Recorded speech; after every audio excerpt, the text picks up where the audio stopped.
Good afternoon, ladies and gentlemen.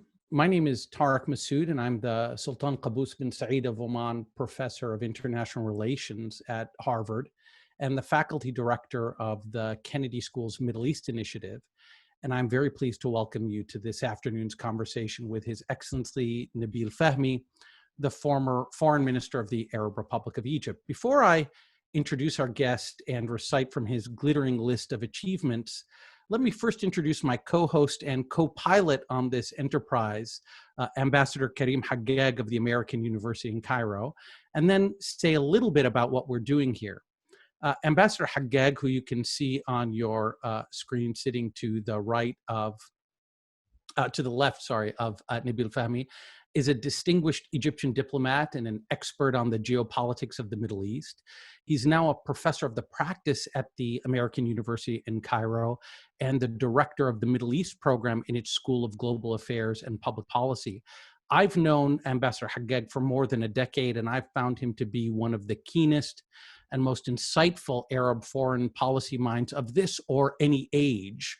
He's also a uniquely generous and empathetic human being. So I'm really thrilled to be doing this with him. Welcome, Karim. Thank you, Tarek. It's a pleasure to co-pilot this plane with you today. Much appreciated. Thank you. So each week, Karim and I will be hosting a conversation with a distinguished Arab thought leader. Our conversations, however, are not going to focus on Arab affairs, but on American ones. You're all used to hearing American pundits comment on the crises and dysfunctions of the Arab world.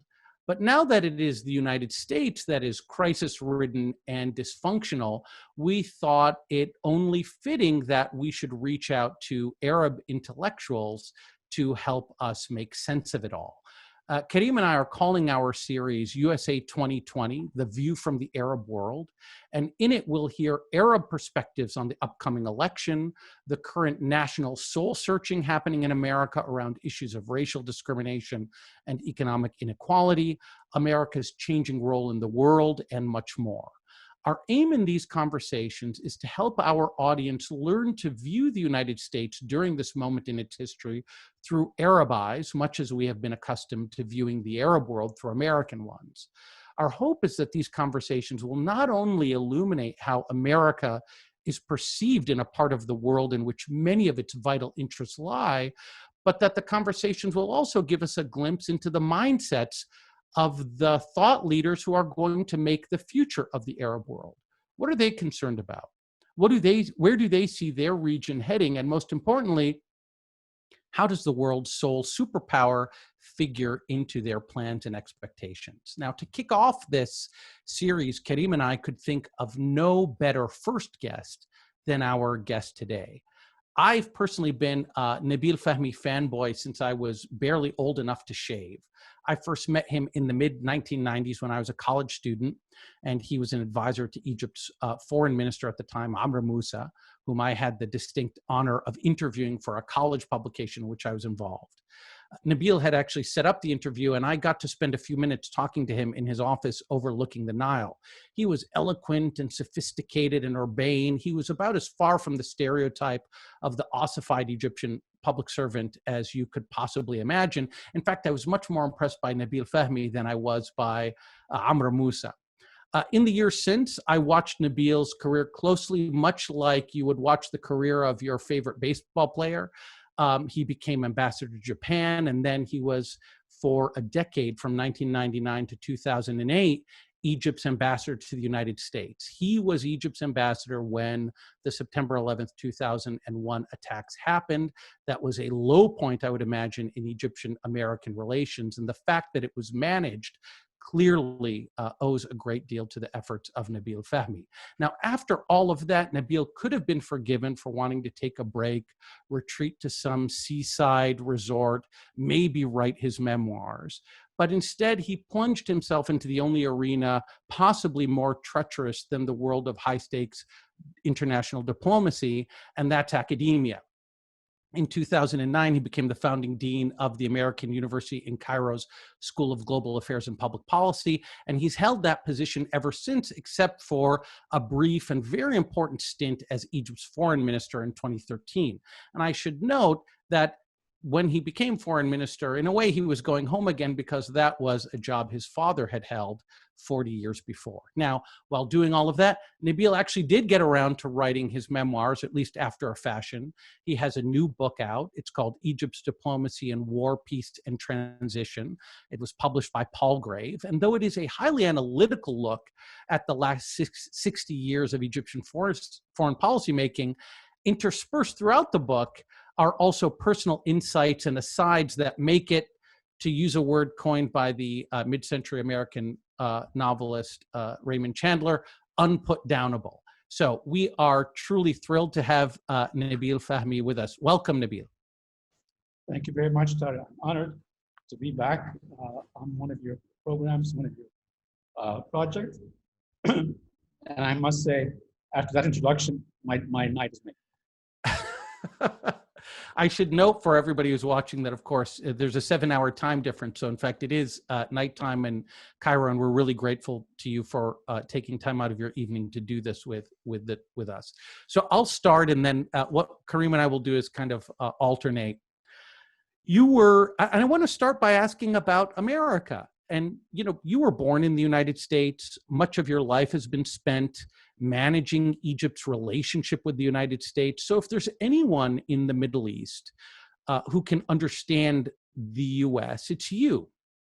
And I think when foreigners look at what's happening in the United States now, from the controversies involving the president to the mishandling of the coronavirus pandemic to the protests that we're seeing in major cities, I think many of them shake their heads and say, wow, this country, America, is far weaker and far more fragile than I could have ever imagined.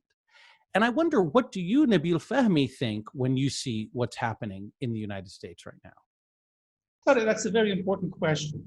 But let me start by saying, I don't think anybody can understand America until he actually visits and flies from east to west or west to east.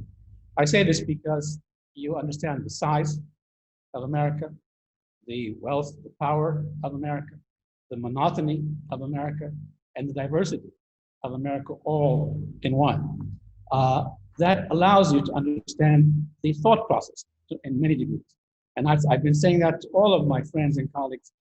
Read the books, but come and visit to understand what's there on the ground.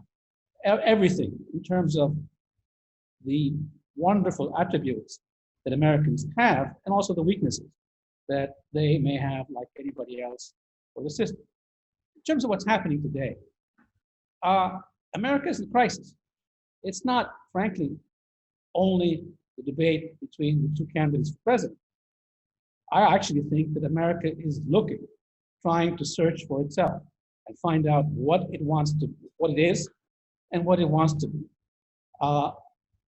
That's a process that reminds me of my junior high school days when I was in New York, when you were in the back end of the civil rights movement at the time. And on the one hand, I followed proudly Martin Luther King, but I also heard George Wallace in the debate there.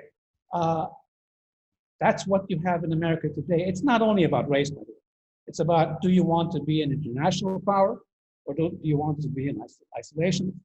Do you want to think only in terms of immediate return and what helps America in the short term, or do you feel a responsibility towards the rest of the world, be they your allies or not?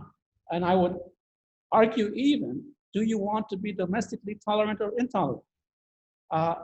These are things you're going through, and it's not an easy process, and it won't end, frankly, with the end of this election. When you look at it from abroad, the problem is foreigners look at America from two prisms. Hollywood, the bigness, the larger-than-life concept aspect of America, good and bad, and they look at America from the prism of power, be that military power, political power, or economic power. If that's your perception, it's very difficult for a foreigner to understand what you will do next, given that you don't know what you want to do next. And therefore, the image of America is being hurt on both counts. And that's very, very dangerous, because what you do has consequences not only in America, but also around the world. I think this identity crisis you're going through will affect and cloud both of those crisps. The idea that everything is part of a wonderful American dream will be looked at a bit more realistically and rationally, which is good, because it's unfair to hold you to a standard that's impossible to achieve. But also the idea that you're always right was always wrong, I have to admit, and you should not have been assumed to be always right. I would add also that you said the single superpower, and you're right. Presently, you are the single superpower. But at the end of the day, power is a function of assets, of authority, of credibility, of a propensity to use those assets, not only in your borders, but beyond. And it also has a function of responsibility. And I frankly would argue that your allies and your adversaries will misread America now, because the American power prism is being clouded. Will you engage to defend interests of your allies abroad, or will you not? And I argue that on the Middle East in particular. So I actually believe that we've talked for the last couple of years about the Arab Spring, although I think it's much more complex than that. I think you're going through a real serious rethinking of what America is. And it's important for you to do that and end up with a collective America, a tolerant America, a centrist America, an America that supports an international order that is as fair as it can be and as rule-based as it can be. So can we stay on this question about, because Karim and I do want to talk about America's role in the world and how what's happening in America is being perceived by its allies and its rivals around the world. But, one natural follow-up is, you've described an America that has always had this kind of turbulence that, you said when you were a high school student, you saw some of the same axes of domestic conflict in the United States that we're seeing now. But so does that not make you hopeful that, the American system is a pretty resilient system? They've seen this kind of thing before, and its democracy is able to absorb these conflicts? Or is there something new this time that we didn't see in the era of George Wallace or when Martin Luther King was assassinated? I think what's new is expectations is that you'll be far more progressed than where you are now after all these years. In other words, one would assume that since you've gone through the issue of being, if you want, more tolerant vis-a-vis each other and vis-a-vis foreigners, by the way, that we would now be talking about a democratic system or a system in America that is much more refined than what it was in the 60s. To see that happening again raises questions. Did you actually resolve those old problems or not? And I can very honestly tell you that there will be people, and that's completely in your right, who will continue to say America is better than other situations. That's fair to say. You can say that, you can agree or disagree with that. But frankly, most of the people I talk to, even those who concur with that point I just made, also are surprised and say, but why are they having so many problems? Why is the situation, why are they so angry? I mean, if you might remember this term. I know some of my friends on the screens remember it. Back in about 25, 35 years ago, the term ugly American. Ugly American was a term used mostly by your European allies who didn't like this new young power coming onto the screen. But the comment, frankly, was not political. It was more that they felt that you were so rich and so loud when you walked around in their arenas. The image of America today, frankly, is again moving back to ugly, but in a much more serious sense than what it was then. One would have assumed, I suppose Americans would have assumed, that by now, more people want to emulate America. What I actually see is that on this two prism, the Hollywood prism and the power prism, I actually believe that less people want to emulate America now than in the past because of your problems domestically, and less people want to depend on America politically because you don't want to exercise the power that you would in the past. Again, I'm not a big proponent of America overusing its power all over the place. But take you back just for a second, if you go back to the Truman Doctrine, providing security for different allies around the world, people are questioning today whether you will continue to do that. Go back to the Carter Doctrine, which was basically about security in the Gulf area. Go around the Gulf today, and friend and foe will raise the question, will America be a reliable security partner in the future? Now, the problem isn't that you should provide security for all. I'm not a big proponent for that. I actually believe we should provide our own security, but be assisted by our friends and allies. But if American security is being questioned, it provides an incentive for adversaries, for you directly, and adversaries for your allies to become more aggressive and more hegemonies. And that's very dangerous. The last point I'd make is that I've always had a problem with the term American exceptionalism. I don't think you're exceptional. I think you have a very good story to say, but I don't think Americans are exceptional more than anybody else who has had a good story around the world. But your argument about American exceptionalism was always based on your concept of right and wrong, which was a bit fudgy and a bit cloudy, frankly. But you were trying to argue right and wrong. You're not arguing right and wrong. You're basically arguing that, well, let's be practical, let's be realistic. It's not important what's right, what's wrong. You are not, even as the most powerful superpower, you're not supporting an international order. And that's very, very dangerous because it has ramifications, not only vis-a-vis your relations with your counterpart, but throughout the world.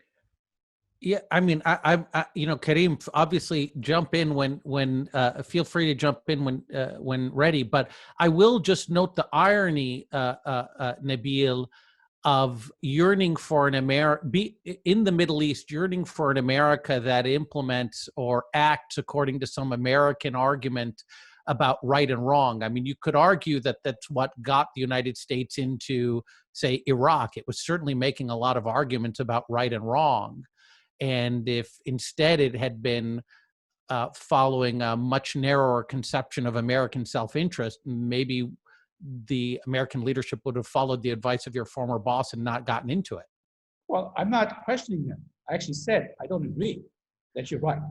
I'm just saying. So you should be happy that America is no longer making a messianic argument about right and wrong and is, in fact, just operating according to a narrow conception of its self-interest, which presumably would be readable by anybody. No, I think it's not an either-or option. Right and wrong according to America doesn't interest me. Right and wrong according to the law is what interests me. I'm a medium-sized state, and most of my neighbors are medium-sized states. We need to have an international order based on law to preserve our rights, because we're not going to fight every battle militarily or economically. You may be able to afford that, but I can't. So don't tell me what to do in terms of right and wrong, but you should be a supporter of international order based on rule of law. So you know, I think we'll want to get into that a little bit more. But Karim, did you have a question? Go ahead. So I think drilling down on this theme that you started us off with, Tarek, about America through Arab eyes. Now, obviously, a big part of the story is the current administration and the current president. And here, I think it would be very interesting to get your view on what seems to be a dichotomy in terms of Arab perceptions towards this particular president. Because on the one hand, we see that the relationship between Arab rulers and this particular president seems to be very favorable. I mean, there's clearly a special personal relationship between President Trump and many of the key Arab rulers, including, of course, President Sisi. But in terms of Arab public opinion, most polls suggest that there is a very unfavorable view towards this president. I mean, the recent poll put out in May 2019 by the Washington Institute for Near East Studies shows that only 11% of Emiratis and 9% of Saudis view the president favorably. How do we explain that? I will give you an explanation, but before I do, let me underline. I'm not fixated on the present American president. My critique to America that it's moving away from right and wrong, or trying to assume that it only has the right answer, which isn't always consistent with law, goes before the present president. Tarek mentioned the Iraq situation. The invasion of Iraq was baseless. There was no legal basis for it whatsoever.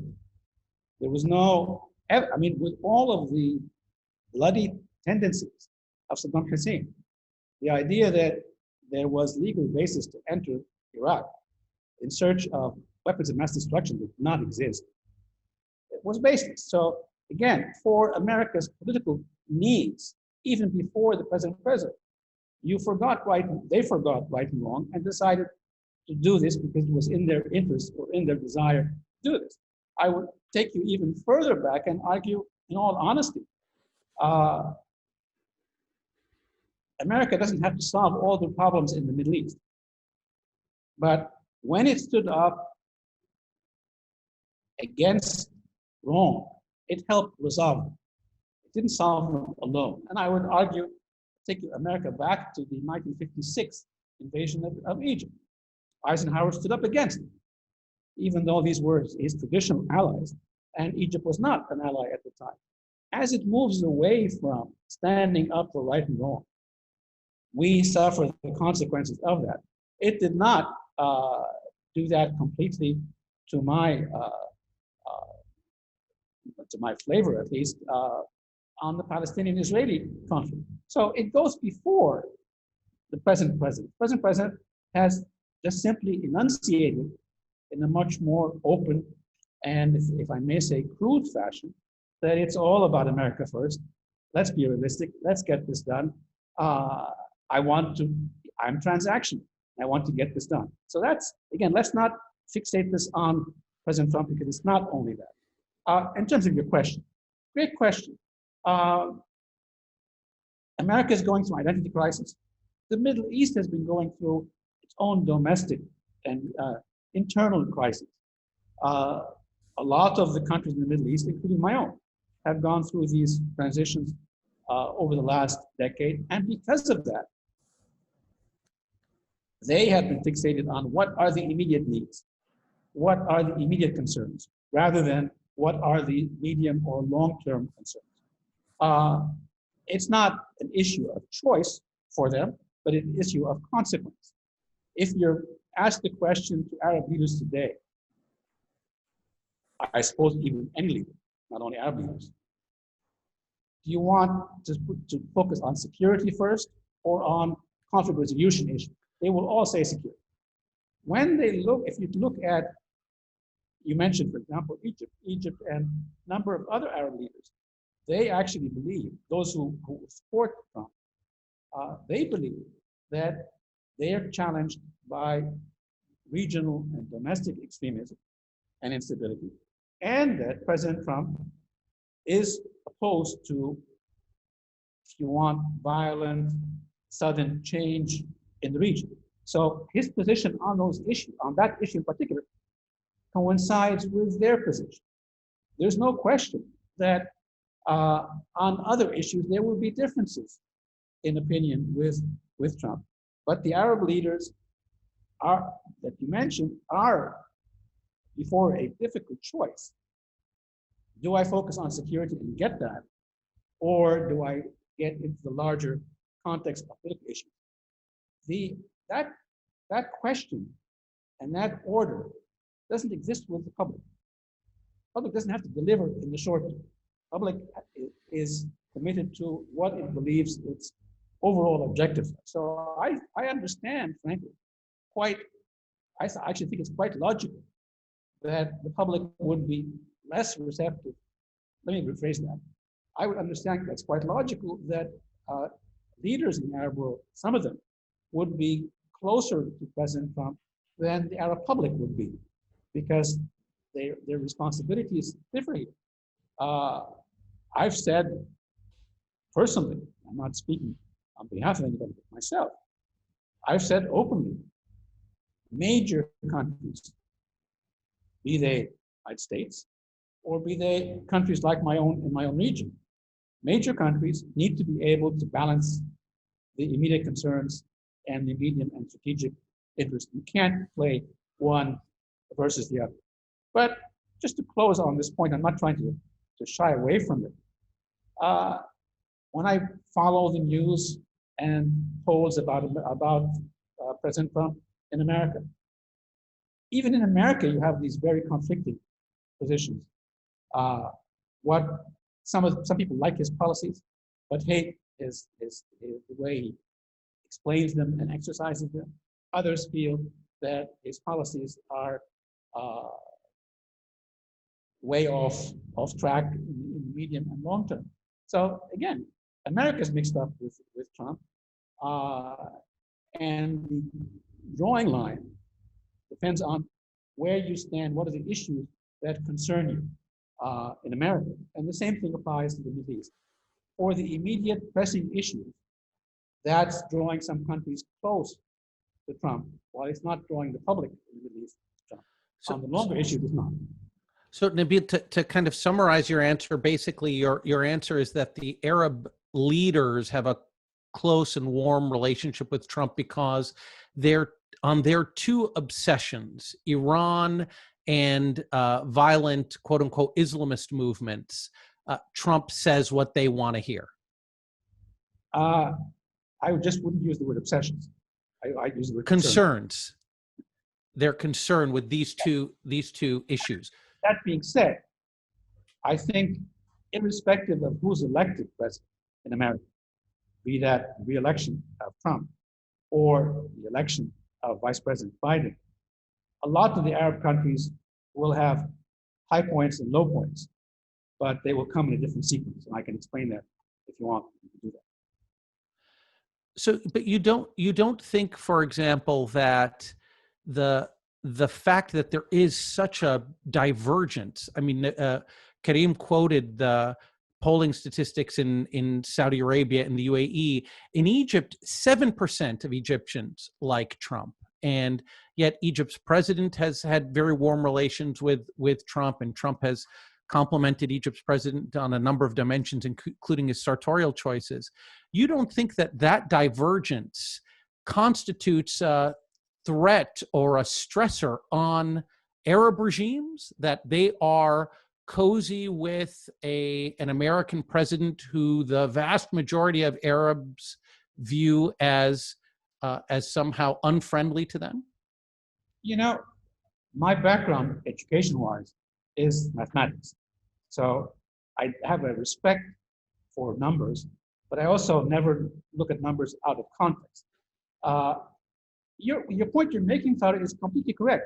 When you see a big divergence between the public and authorities, that's, if you want, a source of a potential conflict in the medium and long term. If the difference was small, then it's just a matter of priorities, what has to be done today versus what has to be done tomorrow.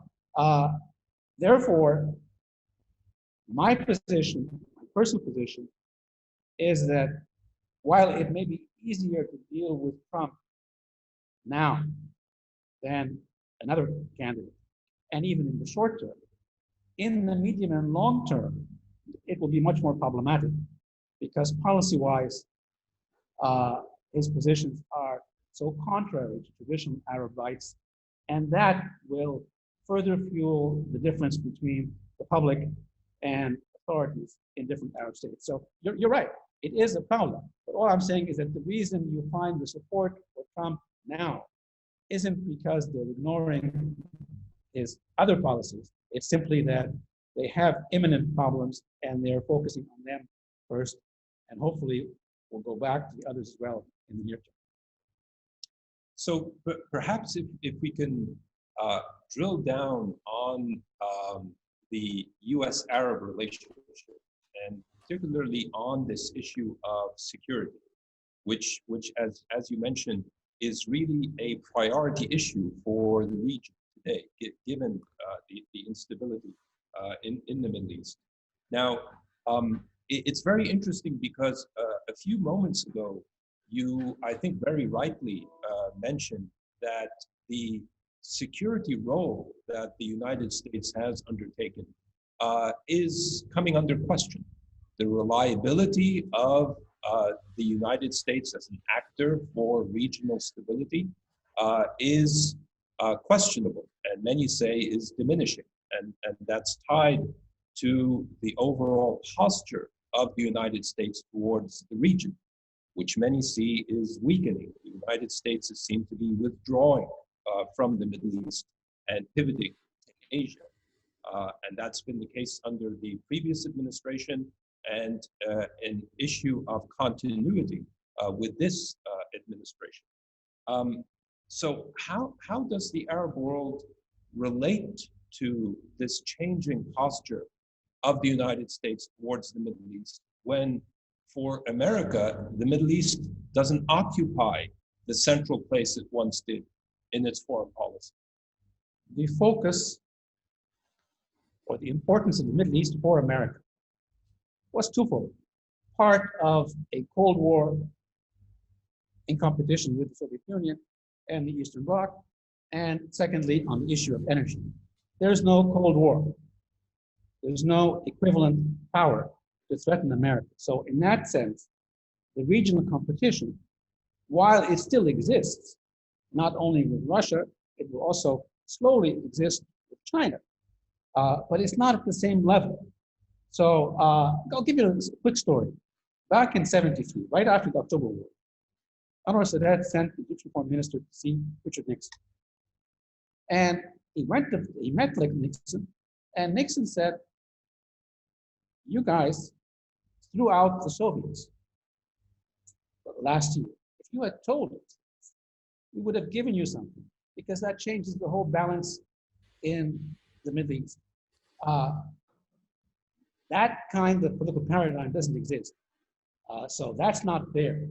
If the Arab world doesn't recognize it's not there in the same fashion, they're mistaken. The other point you correctly mentioned,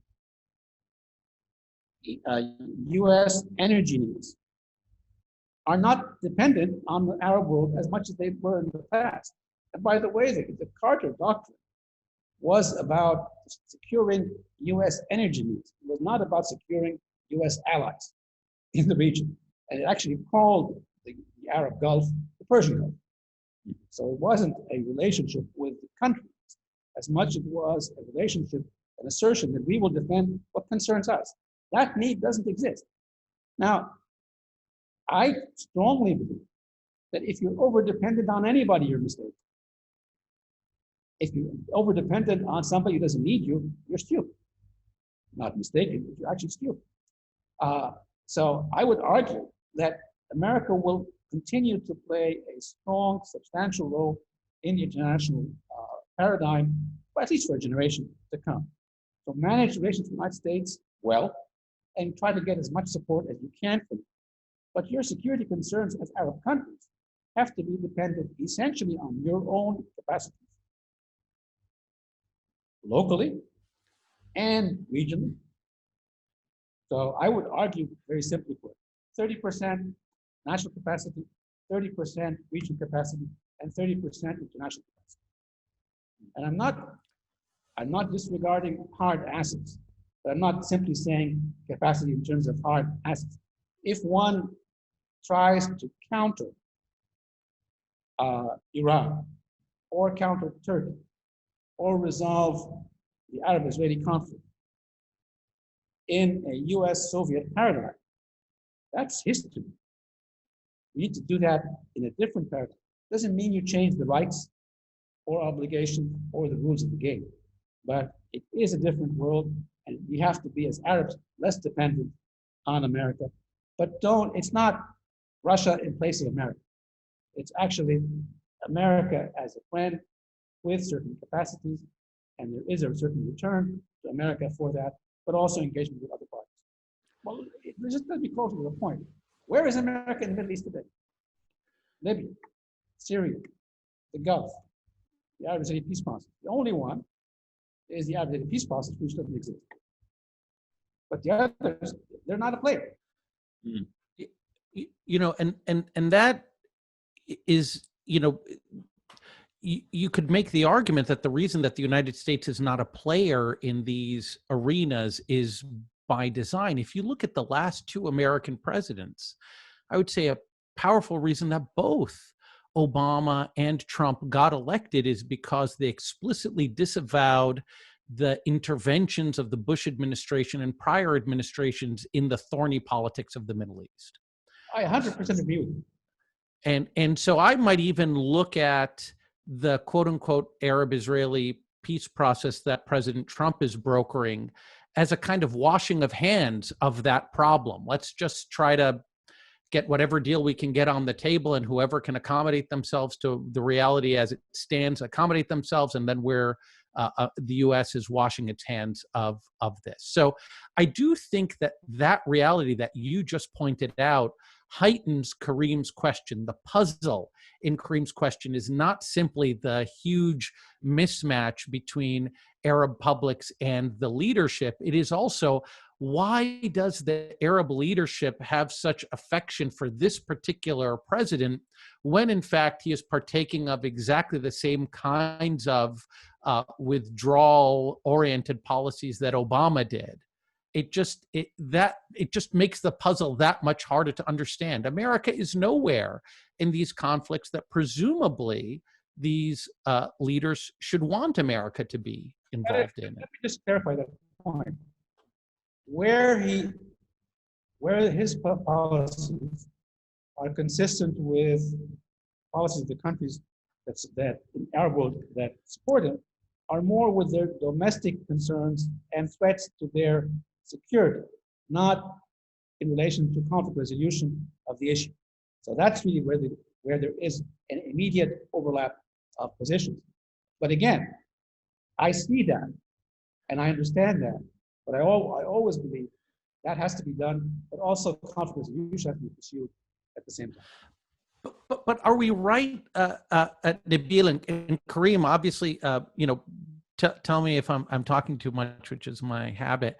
But would it be correct for us to say that though you agree with me that the United States is withdrawing essentially from the Middle East, you don't want it to? You want the U.S. to be more engaged in your region?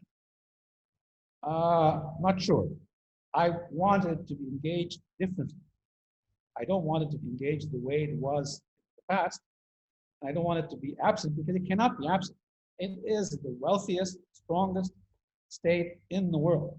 If it supports, again, international order, I can use that to argue my own positions in terms of the regional conflict. If it simply says, let's be practical, guys, let's be realistic and accept what is there, then we're looking into the, if you want, law of the jungle, and whoever is wealthiest or strongest today can gain what he can gain, and conflicts will keep emerging as things change. So I actually don't expect America to disappear from the region. That's not realistic. It will be there. I just wanted to play a different role. Right? I wanted to play a role that, on the one hand, does not ignore American interests, but doesn't ignore the interests of others in the region, and definitely does not ignore the rule of law. So let's imagine you're talking to the next U.S. president, and you're telling him, "Here's my assessment of what your interests are in the region, and how you should act to advance those interests while also not violating certain principles." What are American interests in the region that you would highlight to keep them engaged? Let me preempt that by a small caveat. I speak more often to my own people than to American. Of course, yeah. And I argue with my own people that we need to be more active about our own issues. We are the ones who started wars in the last century. We are the ones who started the peace process in the last century.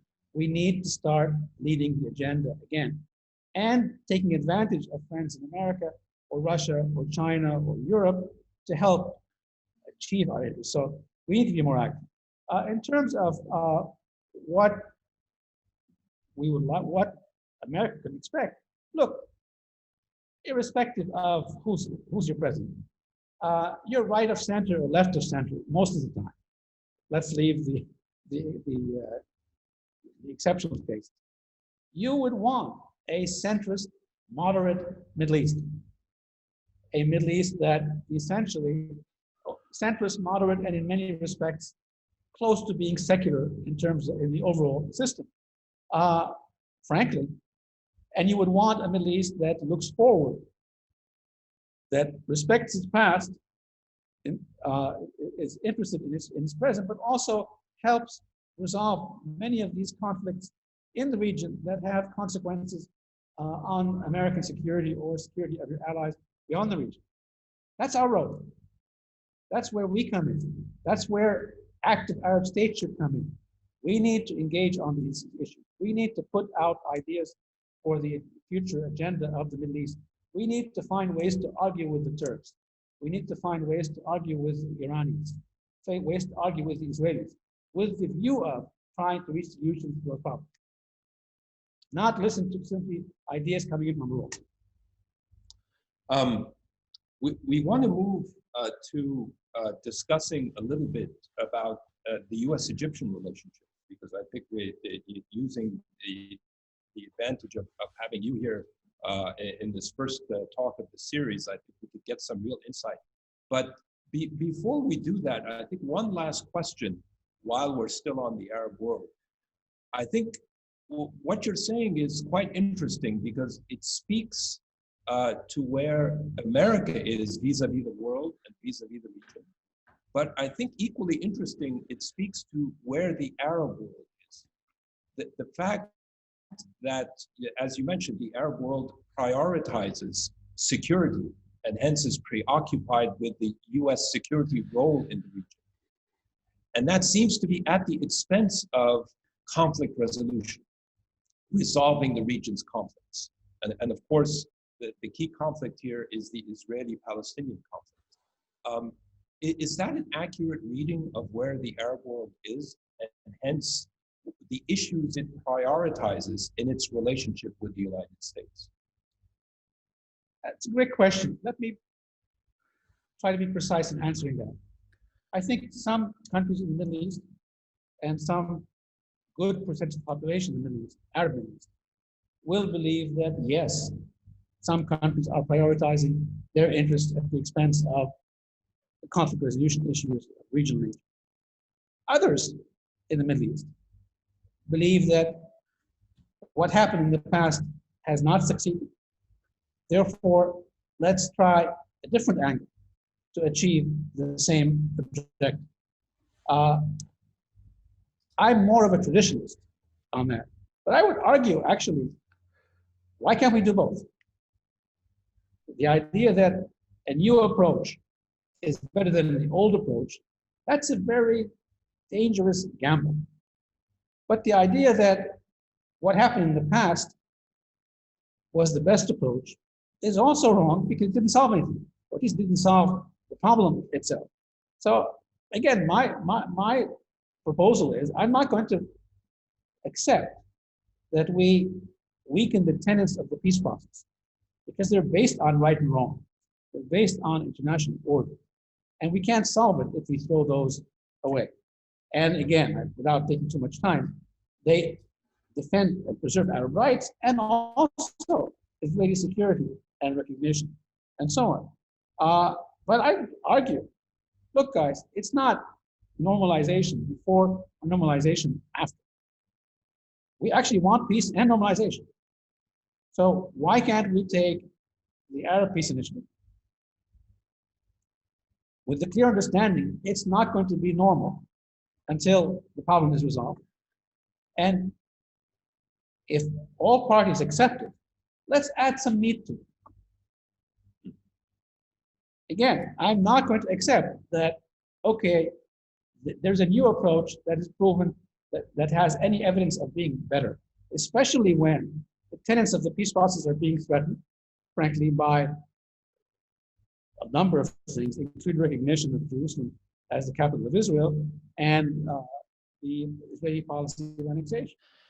So Nabil, one thing we are going to want to do is make sure that we get to questions from some of our audience. But before we do that, I mean, I just did want to follow up on this discussion. I mean, you know, and to kind of elaborate, to you know, before we get back to the U.S., just to talk about not just America's relationship with the Arab world, but now America's relationship with Egypt. And one thing I have to say that was very striking to me, although it shouldn't have been surprising, was just how marginal Egypt has been in the last couple of years of this presidency, as this president has made what you cannot deny are major moves. So the fact seems to me to be that when we look at the Israeli-Palestinian issue or the Israeli-Arab issue, frankly, Egypt is nowhere, and yet America is moving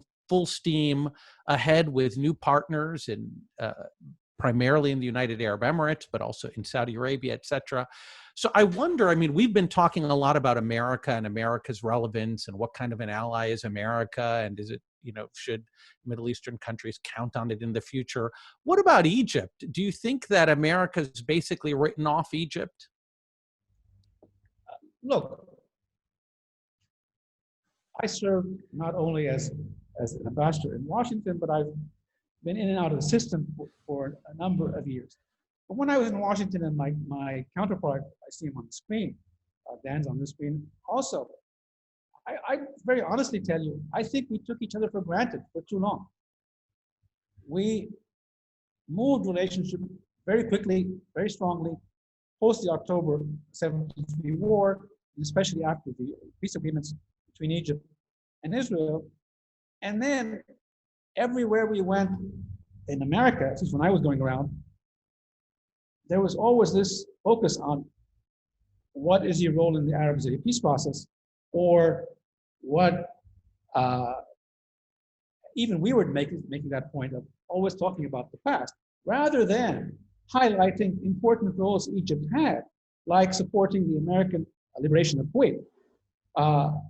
And I argue that Egypt made a mistake of not expanding its contribution to American interest in the eyes of Americans when it projected itself in America. It was too focused for too long only on the peace process. As the peace process progressed, we were not the only game in town. So even though those steps were not going to succeed, would never have happened had we not taken the step first. The more it succeeded, the more the impression was in America that, well, why is Egypt important any longer? And I'll give you a quick anecdote. And I may have told you this before. I took a delegation to Congress. I was meeting a new congressman, and my colleague coming from Cairo went into a typical Egyptian historical synopsis of what we had done in the past. And this congressman was 38 years old. So he said, what are you talking about? You weren't even at Camp David. And our side flipped over in his chair, but they were both right. He was talking about the Palestinian-Israeli Camp David, and our guy was talking about the Egyptian-Israeli Camp David. So even then, Americans were thinking, well, what actually is Egypt's role? And at that time, the congressman, who, by the way, was a supporter, became a supporter of Egypt, then asked us, you mean we've been paying you all this money for this long? So your question is valid, but it's not simply the last 3 years. The last 3 years has increased, the last 6 or 7 years, because, frankly, we've been distracted on what we have been have as our priorities. But I would argue, a quarter of the Middle East lives here. When we succeed, as we succeed, you will see the ramifications of this expanding much more strongly than anywhere else. If we have problems, you will see the consequences of that expanding also much more than anywhere else. So it would be, if you're looking for a moderate, centrist, forward-looking Middle East, you'd be making a major mistake if you disregard Egypt. Even if we made the mistake of not boasting about our influence in a multitude of issues in the past, and even if we allow you to take us for granted in that we're only a function of the peace process. So our strongest asset, and this in a way responds to your point, historically, our strongest asset in our own region has not been hard assets. It hasn't been money. It's basically been the generation of new ideas, good and bad, by the way. They weren't all good, but the majority were. But anyway, we need to start talking about the future of the Middle East. We need to lead that agenda. And I think that will once again repivot Egypt into the forefront of the debate about the Middle East and why you need to talk to Egypt and deal with it. But we need to deal with each other differently from the past.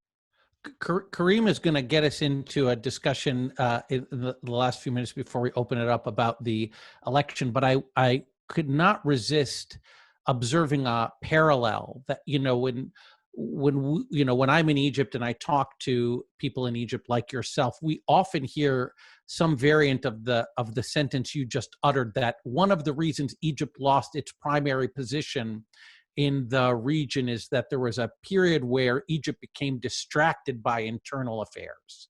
And you're thinking about what happened with Mubarak in 2011 and afterwards. And there's an interesting parallel there with what's happening in the United States now. Would you say that the United States is also at risk of losing its global leadership position because of its similar distraction with internal affairs? I think you are losing that position. How you will not have the same singular position as you had in the past. The issue will be how much you lose and how much you preserve. And that will depend on what you do, not what other countries do. And I will argue the same thing, by the way, back home in the Middle East. Egypt's role in the Middle East in the future, which I think can continue to be very, very significant, will be a function not of its relations with America or what others in the region do, but what it itself does. If we once again become the core of new thinking in the region, then that's the traditional Egyptian position.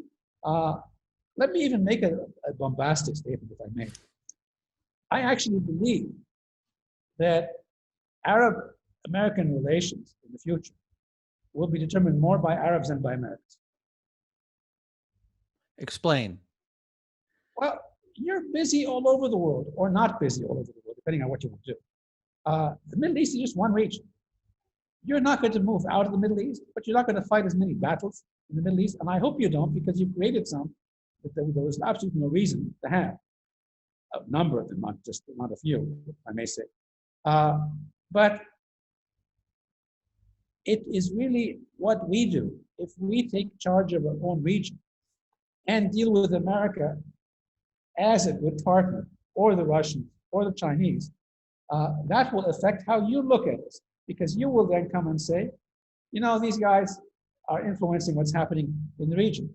Let's be realistic here. All the stuff about the American dream, and a lot of it is frankly quite romantic. You're in this for your national interest.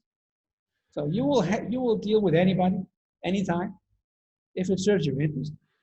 If the region is full of fires, some of which started, but if it's full of fires, you're going to try to stay away. If it's not, if you find leadership in the region, you're going to try to benefit from it, and that's fine. That's fine with me.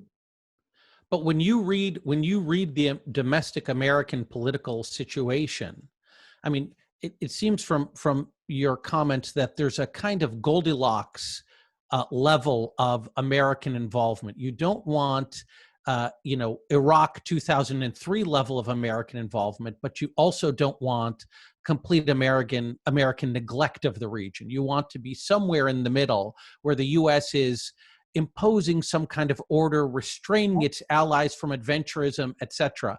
No. Well, not no. I mean, that's exactly what I heard you say. What did I get wrong? I'll tell you. I don't actually want that. I don't believe, even if I wanted it, that America will leave the region. So America will be a player in the region, whether I like it or not. Right. All I'm arguing is that you're going to be in the region. So in your international relations generally, not only in the region, but generally, highlight rule of law, highlight international order. That allows us to adopt, to confirm that realpolitik will be part of the occasion. But at the end of the day, one cannot violate law.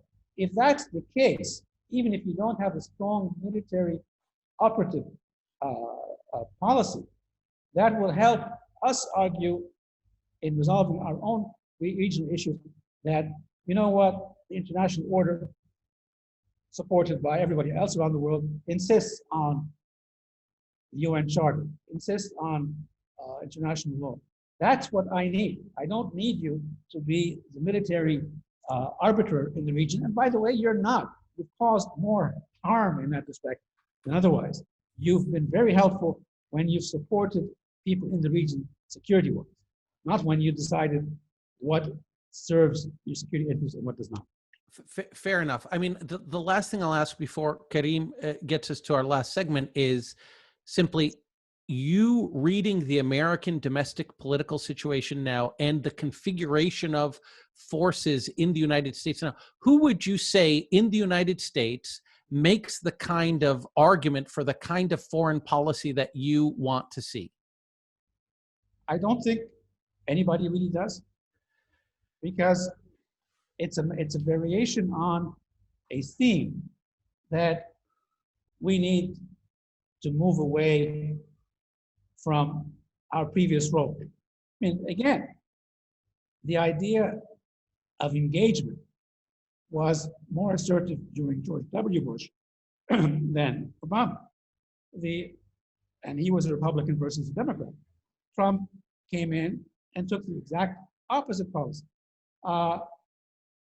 If I look at the two presidents, one basically argues rule of law and so on and so forth, but he represents a Democratic Party that frankly in the past has not really been consistent on those things when it cost them. Again, I'm not fixated on America solving our problems. We need to solve them. I'm just fixated on America asserting that rule of law has to be the principle internationally. Brother Karim. Yeah.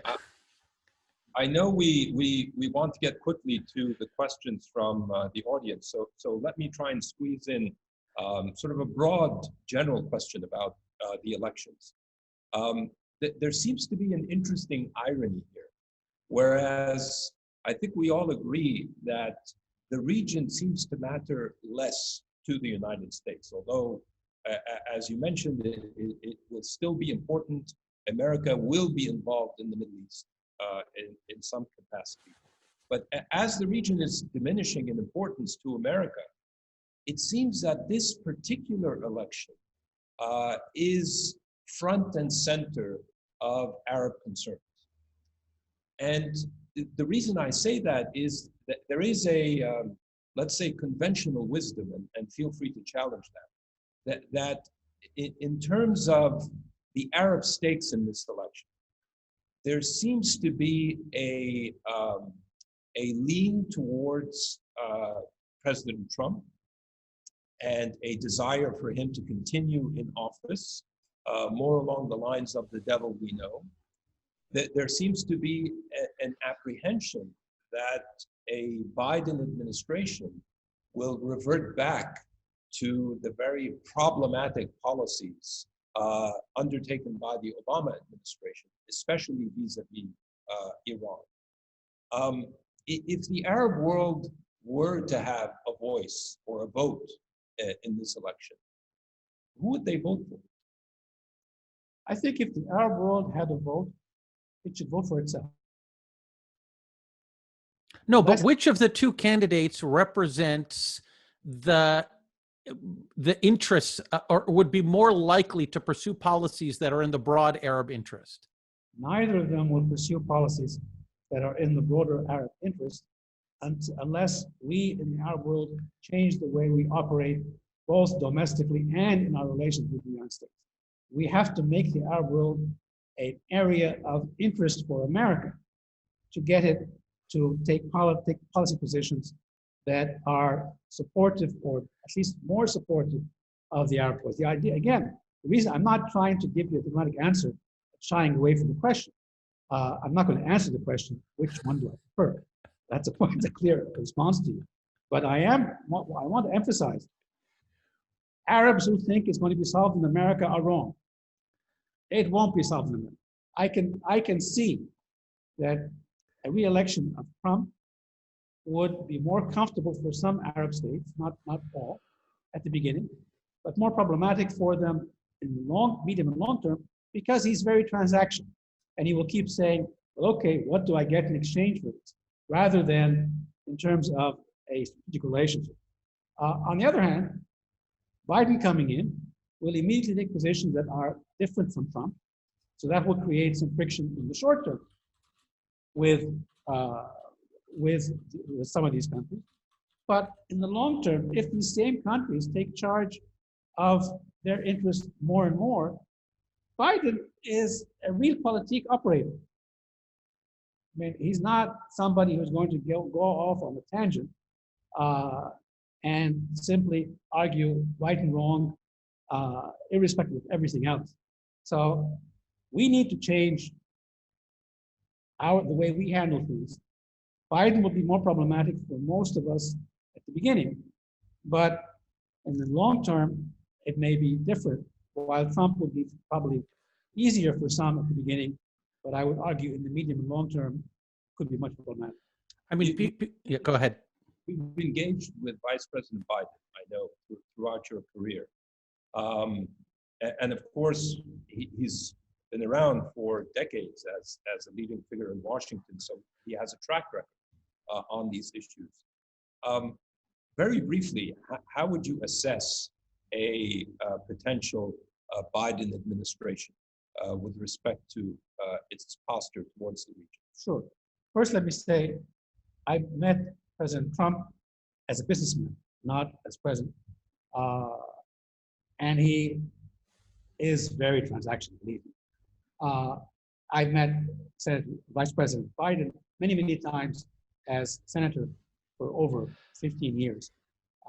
He is extremely talkative. That being said, he has foreign policy experience, and he's a pragmatist. If you look at his policies on everything from Iraq to Iran to the Arab-Israeli peace process, even to Arab reform and if you want, the Arab Spring, he will argue the case, but then always fall on the side of let's be practical and realistic. But again, I have a problem with the idea that America has the right answer for everything, and American exceptionalism is the way we should go. Now that, given America's size and power economically, militarily, that's not going to go away unless we take a greater charge of our own issues. You know, I'll note that Vice President Biden came under a lot of heat in the early days of the Arab Spring, because in one of his early television interviews, he was asked to call Hosni Mubarak a dictator, and he said, "No, I wouldn't call him a dictator." And so, given that he has that history of very cozy relations, I think, with sort of the establishment in the region, he must not be as frightening as, say, President Obama was. That, in other words, he must be in fact, some leaders might look at him as kind of hearkening back to an earlier era of American foreign policy making. Sure, which an earlier era after a couple of months of anti-Trumpism. Right. And the earlier era had its good and bad elements. So again, if you look at a time frame, you will see ups and downs depending in the relationship, depending on who's the president on the American side. But they are both pragmatists. The most influential factor will be what we do, not who you elect. Okay, so we couldn't get you to endorse an American presidential candidate here, so that's I'm not an American. I'm our failure. But all right, I think we should take some questions, because we have really a tremendous group of people in the audience. And so the way we will do this is, if you would like to ask a question and you're comfortable with being recorded and having that recording live forever on the internet, then please use Zoom's raise hand function. I already have one question from our colleague at the Middle East Initiative, Senior Fellow Sultan Saud al-Qasimi, who you may, of course, know as one of the most fascinating observers of the Arab political and cultural scenes. He comes to us from Sharjah. I'm going to unmute him. I think he's already unmuted. Please, Sultan, go ahead and ask your question of Nabil Fahmy. Thank you, Ambassador Nabil Fahmy. My question is it right to say that a number of Arab states, and not only those in the Gulf, have lost the Democratic Party by putting all their eggs in the GOP basket? Their relations revolve around the Republican Party. And what can these states do to correct this impression? Alaikum assalam, ya Sidi. The answer, it's a great question, because that is the perception among many. No, having lived in America, having worked in America, the first couple of months will be rough. But I don't think I think, by the way, it's always a mistake to put all your cards on one candidate or the other, one party or the other, even if the dialogue with the other is problematic in the meantime. I made the point that the future of relations in the Middle East will be determined more by Arabs than by Americans. Because we're the ones on the ground. Having said that, I actually believe those Arab countries that are perceived to be very close to Republicans and Trump will face a little bit of if you want, rocky is the wrong term, well, a little bit of a transition in the relationship. But America cannot ignore these states if it's interested in the Middle East. So the American president, whoever it is, will come around and think, okay, how do we get over this? And how do we develop, quote unquote, a new relationship with these countries? What are our demands, or how can we move on?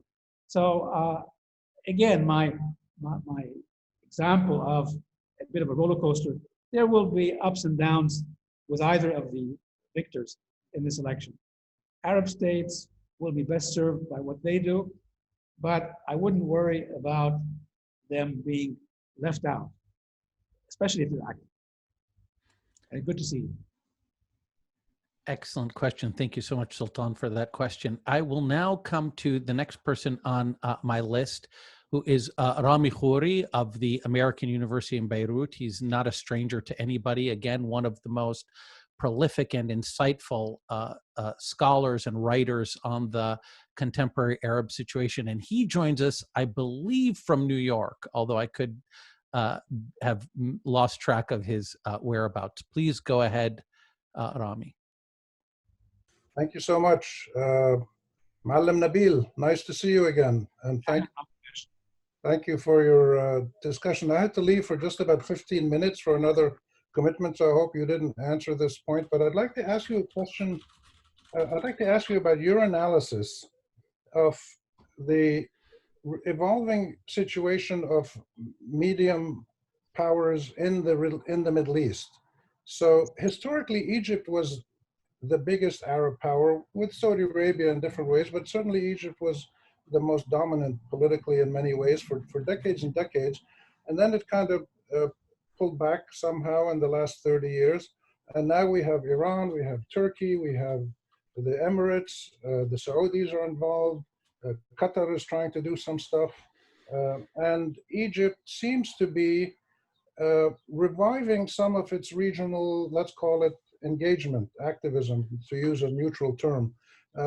What is your analysis of the regional powers, Arab and non-Arabs? And of course, the Israelis are always have been and are more involved now. What is your analysis of the regional powers in the Middle East in the light of the evolving role of the big powers, the Russians, the Saudis, the French are getting more active in different ways, and the Chinese are knocking at the door? I think regional powers will have more influence than they had in the past in our own region in comparison to the role played by non-regional powers. That's really my point of departure. The issues will become more regional than in the past. Regrettably, I also believe that the region now is more influenced by Turkish, Israeli, and Iranian positions than it is by Arab positions, or at least that's where the political trend seems to be for the time being. I don't think any of these countries, by the way, Turkey, Israel, or Iran, can lead the Arab world.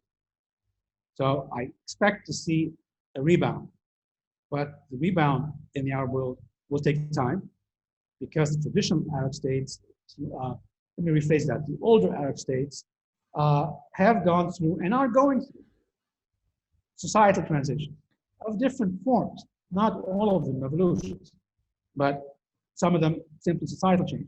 And that has a priority. It's also a fact that some states, like my own country, has problems all over its borders. And that will distract it from playing a role beyond its borders too much, although it has, over the last few months, increased its positioning, especially on Libya. But we need to talk more about the region itself. Depending on ignoring superpowers would, again, be stupid, but depending on them, would be wrong, excuse me, but depending on them in this geopolitical environment would be stupid. Therefore, we need to regain more and more of our role. Our role will not be immediate hard assets, although there's no question that our military is quite strong in comparison to others in the region. But our real beneficial element has been in generating new ideas. And that's why if we cannot solve all of our immediate problems today, and nobody can, I want to see an increased Egyptian role in trying to talk about what should the Middle East look like in the future, how do we get there, what are the processes regionally as well as domestically, sub-regionally and domestically. That's how you regain your role until you regain your hard assets at the same time. Thank you, Rami, for the question. And we're quickly running out of time. And so, unfortunately, I'm not going to be able to get to everybody. However, we do have someone from earnest up-and-coming little institution in Princeton, New Jersey. That's Ambassador Daniel Kurtzer, will be well known to all of you as the U.S. ambassador to Egypt in the late 90s and then ambassador to Israel in the Bush administration. Welcome, Ambassador Kurtzer. Please ask your question. Okay, thank you. And it's good to see you, Nabil and Karim. Hopefully next time in Cairo. Could you be very specific about Iran? In either a Trump second term or a Biden first term, Egypt seemed very uncomfortable with Obama's policies towards Iran, seems more comfortable with Trump's policies, although they may be raising tensions in the region. What do you think is going to happen in February in either of those two possibilities? A Trump administration that is not really interested in resuming the JCPOA, even though it talks about it, and a Biden administration that almost clearly would like to get back into the JCPOA, which Egypt and some other Arabs in Israel were not comfortable with. Thank you, Dan. Great to see you. I actually believe that you're right in terms of the JCPOA. Biden and Trump have different positions on it. But I don't really believe that either of them would want to use force against Iran very quickly or without very serious calculations. Egypt, at least, didn't have a problem with the JCPOA as a nuclear agreement technically. We had a problem with it being a standalone agreement, which did not have a regional context to it containing Iranian hegemonic policies in the region. Although Secretary Kerry, who was my colleague at the time, later on told me that this was supposed to be a first step into a larger discussion with Iran, but we did not see that.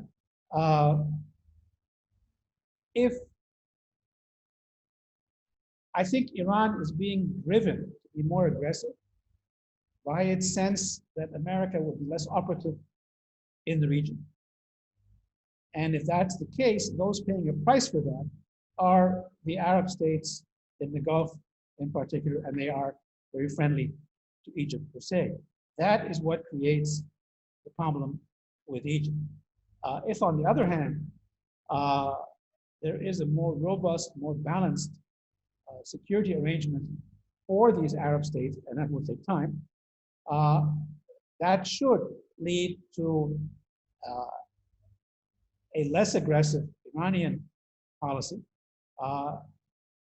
I would argue that if Biden wants to go back to JCPOA, he should add to it, not the technical elements, but the regional political elements that contain Iranians' policies throughout the region. And I would argue there's no way you can have a serious JCPOA in terms of the nuclear component without having a zone free of nuclear weapons in the Middle East for all countries.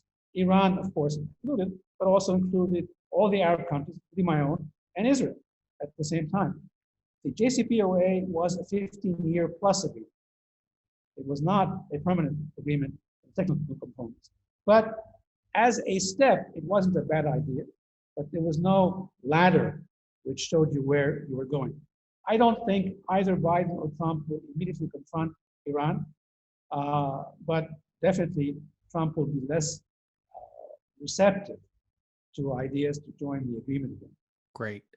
Okay, we actually, I think I can take a couple of more questions if they are succinctly stated. And so I have 3 people on my list, and I'll just go to them in the order in which they wrote to me. So the first person I have is Osama Hassani.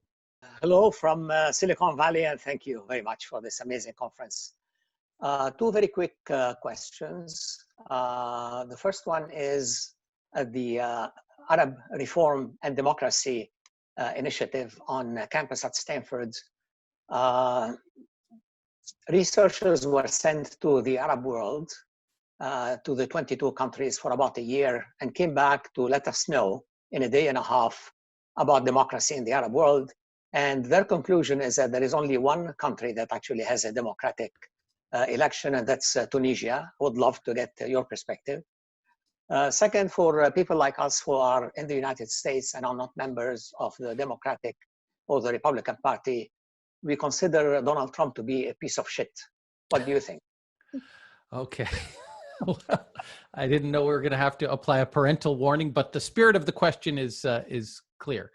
Go ahead, Nabil. I thought the first point was difficult, but that's look. I'm a full supporter of more democracy in the Arab world, so there's nothing that is going to make me shy away from saying that.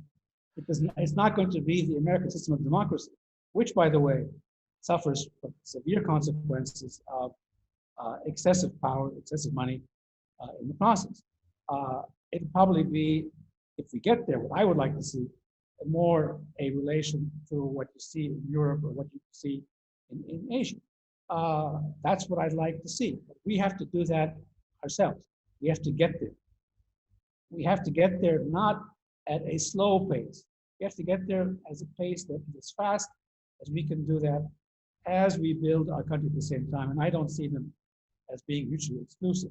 So any, if you want relaxation in that process, any slowness is an issue of concern. But it's not something that, it's not an either or issue here. And it's, again, it's not the idea that, I hear this in different parts of the world, that what you see in America now is justification not to pursue democracy. I just find that, I have to tell you, the debate last night was pathetic. But that is not a reason to drop the whole concept of democracy. We need, democracy is homegrown, and we need to pursue more of that. The other point about American opinions on Trump, again, I'm not American, so I'll stay out of that. Okay. As always, the consummate diplomat offers the most diplomatic possible answer. So I'm keenly aware of the fact that it is closing in on 10 p.m. where Minister Nabil and Karim are. And so I think we should bring these proceedings reluctantly to a close and reluctantly and regretfully hand Nabil Fahmy back over to his family. I want to thank you, Nabil, for this really wide-ranging and candid conversation. I truly believe that anybody who listened to this call learned something not just about Egypt and the concerns of leaders in the Middle East, but also learned something about the United States and its internal dynamics. Karim, any last words before we sign off? No, just to add my word of thanks to Minister Fahmy for taking the time to join us on this first of a series. And I think this was a great start to the conversation we intend to have about looking at America through Arab eyes. And really just a word of thanks, Tarek, to you and the entire Harvard Kennedy School team for putting this together. I think this was as close as we can get to flawless. So, let me add my words of thanks, both to Tarek and Karim, and frankly to everybody in the audience. I really enjoyed the questions, and I hope I gave you a useful answer to think about whether we agree or disagree on the details. I was honored to be invited back to Harvard, even virtually, and thank you for this time. Well, we're definitely going to do it in person as soon as the coronavirus allows. I hope people, Karim mentioned that this is the first in a series, and we'll be convening next week at 2 p.m. Eastern to meet with Abdul Khaliq Abdullah, a distinguished Emirati public intellectual, where we'll pick up many of the same themes that Nabil opened for us today. Thank you, everybody, and we'll see you again soon. Thank you, Nabil. Thank you. Thank you. Bye-bye.